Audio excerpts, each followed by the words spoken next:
sense. Really what we're saying is, yeah, that fits with my cognitive biases. And so people blame all sorts of things for autism. Plastics, pesticides, the use of antidepressants during pregnancy, GMOs, sugar, gut bacteria, and vaccines. Basically, you start with whatever makes the most sense to the person doing the hypothesizing. The onset of autism typically happens in one of two ways. Either parents notice a delay in language development, typically around the first birthday, or they notice an apparently sudden loss of existing development, which might happen all the way through the third birthday. Now, humans are pattern recognition machines. We need to be able to figure out what behaviors and strategies lead to positive outcomes. But even more than that, we're on the lookout for things that lead to negative outcomes. This overweighting of negative outcomes is a well-known psychological effect called negativity bias. So imagine you wake up one morning and your car doesn't work. Your brain is gonna want to know what happened. Did you leave your lights on? Did you drive through a huge puddle yesterday and maybe shorted something out? There has to be some reason why it won't start. On the other hand, if you get in a 15-year-old car and it starts up just fine after having had a bad week of barely getting going, you tend not to wonder,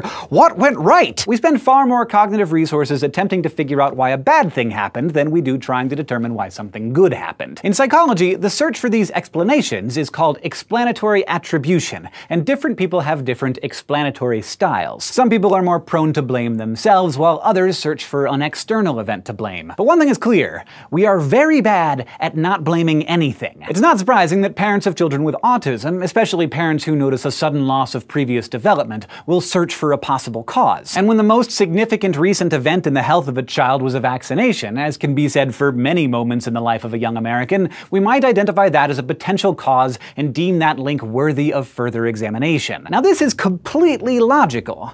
The problem is that over a dozen peer-reviewed papers have found no correlation between autism and the MMR vaccine, or any other vaccine for that matter. And yet, when you Google vaccines and autism, a fair number of the results claim that there is a link between the two, and that link is being covered up either by the government or by big corporations. A parent, already experiencing frustration with the medical community's inability to tell them why this thing has happened to their child, will on the internet find a vibrant community of similarly frustrated people who share their values and experiences. These communities are full of anecdotes that draw connections between vaccines and autism, and so unsurprisingly, some people become convinced that they have found the reason for their child's disability.